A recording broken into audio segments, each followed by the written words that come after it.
And it's a history that we want to make sure that we always remember. Now, we have a lot of great things going on at Falcon, and we have a very bright future, but it's important that we remember our roots. It's important that we remember our past. And we have a group of tenants, the Falcon Field Airport Tenants and Users Association, led by Ed Murphy, who took the initiative to say, we've got the two original hangars that were built here in World War II that are still actively being used for aeronautical purposes. We have a piece of history here, and it's important that we recognize it not only for those of us who either were alive during World War II or were born and raised and lived under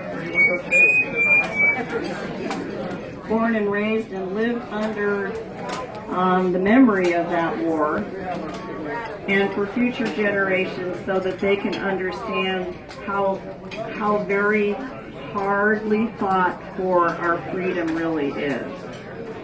And so Ed and some of his colleagues took it upon themselves to contact the State Historical Preservation Office and discussed with them the possibility of nominating those two World War II hangars to be placed on the National Register of Historic Places.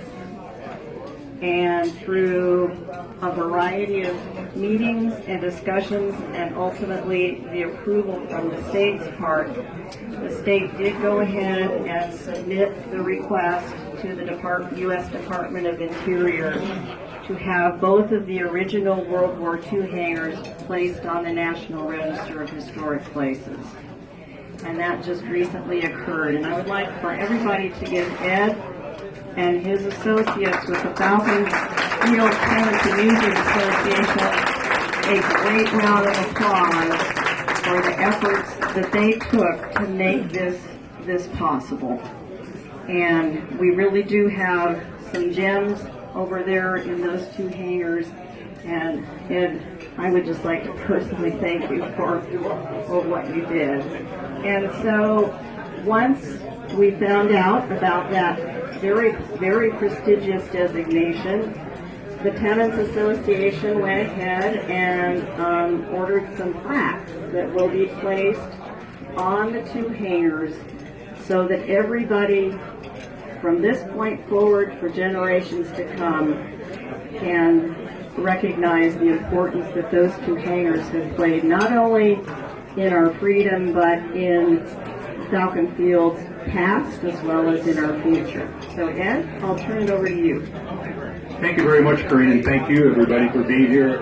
And a big thanks again to Deanne and Corinne and all their staff for putting this on.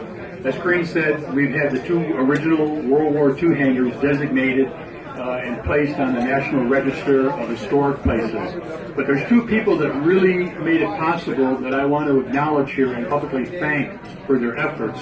When I learned the process you have to go through to accomplish this, I learned that you have to go through your state's Parks Department, their Historic Preservation Office.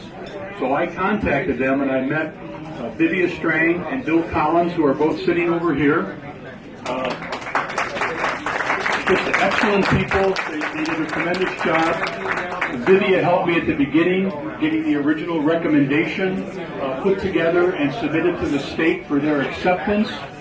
And once that was done, Bill Collins stepped up and volunteered to write the actual application that went to Washington, and he did a super tremendous job. Can't thank him enough.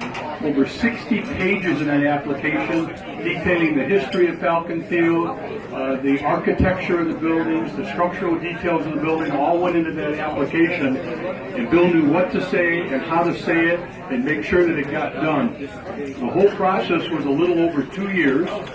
And the package was finally submitted to Washington in March or April of this year, and in June we got the final approval. And it is quite an honor for these hangars to be placed on the National Register of Historic Sites.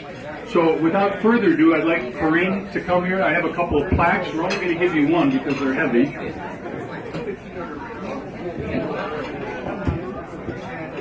You want to hold that? You got it? It's heavy? One each of these will be placed on the hangars, denoting, and I would want to point out that how things have changed. Construction on this airport began in July of 1941. No air conditioning, no water, nothing out here but coyotes and cactus. In September of 1941, almost exactly 75 years ago, the airport became operational. I mean, it's just amazing that they were able to get it done that fast. And the first structure built out here was the East World War II hangar, followed by the West World War II hangar. So the airport has a tremendous history. We're denoting the placement on the register and also the 75th anniversary of the airport. We're proud to do it. It's a great place run by great people, and we couldn't be at a better airport anywhere in the country. We thank Corinne and her staff for doing such a super job day in and day out. Thank you. Bill and Vicky, would you join us up here for a picture?